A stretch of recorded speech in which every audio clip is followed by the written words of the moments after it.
நீங்கள் பார்த்துக் கொண்டிருப்பது உங்கள் விஜய். நமஸ்தே ரஹ்மான்ஜி, welcome to Super Singer family.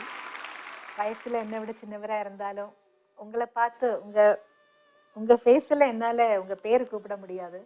உங்கள் திறமைக்கு மதிப்பு கொடுத்து நான் அதனால தான் நான் உங்களை அப்படி கூப்பிட்றேன். என்னோட கேரியரில் 31 இயர்ஸில் நீங்கள் எனக்கு கொடுத்த பாடல்கள், ஒரு சில பாடல்கள் இன்னும் என்னோட காலத்துக்கு அப்புறம் கூட அதை இன்னும் ஹிட்டாக இருக்கும்னு நான் நம்புகிறேன். அந்த அளவுக்கு ரொம்ப அருமையான பாடல்கள் எனக்கு கொடுத்துருக்கீங்க. இந்த ஒரு வேலையில் நான் அதுக்கும் உங்ககிட்ட நன்றி சொல்கிறேன். எல்லாருக்கும் சந்தோஷமாக இருக்கிற நேரத்தில் நிறைய பேர் நம்மளோட இருக்கலாம்.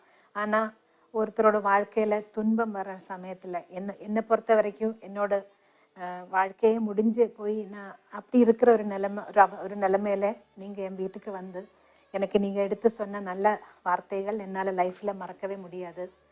நான் என்றென்று உங்களுக்கு கடமைப்பட்டிருக்கேன். இந்த இண்டஸ்ட்ரியில் நான் நிறைய மியூசிக் டைரக்டர்ஸை பார்த்துருக்கேன். ஒரு சில பேர் அவ்வளோ சாதிச்சிருக்காங்க.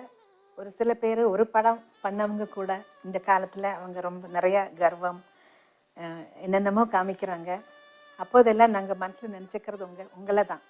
உங்களை மாதிரி கடவுள் எல்லா பிளெஸ்ஸிங்ஸ் கொடுத்தா கூட நிறைஞ்ச மனசோட எல்லாரையும் ஒரே மாதிரி பார்க்குற மாதிரி ஆஸ்கார் வின் பண்ணி நீங்கள் வரும்போது கூட எனக்கே கிடைச்ச மாதிரி நான் சந்தோஷப்பட்டேன். ஏன்னா நம்ம ஆள் என் கண் முன்னாடி நான் சின்ன பையனாக பார்த்த திலீப் இவ்வளோ பெரிய ஒரு இசை மேதையாக நமக்கு எல்லாருக்கும் பெருமை சேர்த்து நீங்கள் வந்திருக்கீங்க.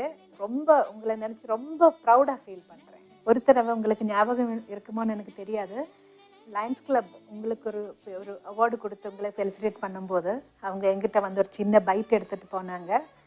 நான் சாதாரணமாக சொல்கிற மாதிரி உங்களை பற்றி எனக்கு என்னென்னு உங்ககிட்ட பிடிச்சிருக்கு எல்லா விஷயத்தையும் நான் சொல்லிட்டேன். ஆனால் அடுத்த நாள் என் வீட்டில் ஒரு பொக்கே வந்தது. உங்களுக்கு தெரியுமா, நீங்கள் தான் அமிச்சிங்க.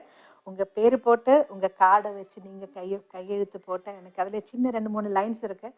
நான் அந்த கார்டு இன்னும் வச்சுருக்கேன், பத்திரமா நான் வச்சுருக்கேன். என்னால் நினைக்கவே முடியலை. நான் ஒரு சின்ன வார்த்தை சொன்னதுக்கு ஒரு பொக்கையோட சேர்த்து ஒரு நோட்டு வச்சு நீங்கள் அமைச்சிருக்கீங்க. இந்த மாதிரி ஆட்களை இந்த உலகத்தில் ரொம்ப கம்மியாக தான் பார்க்குறேன். இன்னொரு விஷயம் மலர்களே மலர்களே சாங், அந்த பாட்டு ரெக்கார்டிங் இப்போது உங்களுக்கு ஞாபகம் இருக்குமோ எனக்கு ஞாபகம் இல்லை. உங்களுக்கு ஞாபகம் இருக்குமான்னு எனக்கு தெரியாது. அன்றைக்கி நான் பல்லவி பாடி முடித்த உடனே நீங்கள் என்ன கேட்டீங்க, என்ன நீங்கள் மூடு சரியில்லையா, என்னாச்சு உங்களுக்கு அப்படின்னு கேட்டுகிட்டே இருந்தீங்க. ஆனால் எனக்கு அன்றைக்கி மூட் அப்செட்டுன்னு சொல்ல முடியாது, நான் நார்மலாக தான் இருந்தேன். ஆனால் நான் அன்றைக்கி பாடினது உங்களுக்கு பிடிக்கலை அப்படின்னு என்னோட மனசில் அது எனக்கு இன்னும் அந்த நினைவு இருக்குது. அது நான் பாடினதை அவர் என்ன நினச்சிருப்பாரு, நான் எந்த மாதிரி பாடணும்னு நீங்கள் எதிர்பார்த்தீங்க அப்படின்னு எனக்கு இன்னும் புரியலை. சொல்ல முடிஞ்சால் சொல்லிக் கொடுங்க.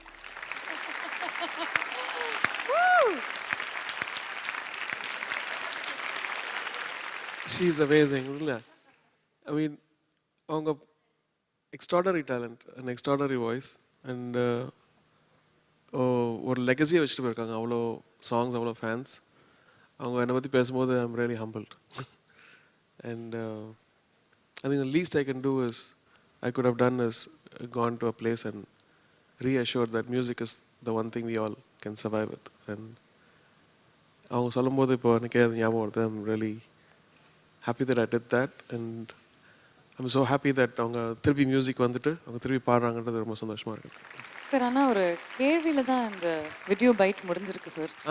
எனக்கு அது கோவம்லாம் ஒன்றுமே கிடையாது. Because I think the world has heard it and the whole world has appreciated the மலர்களே சாங்.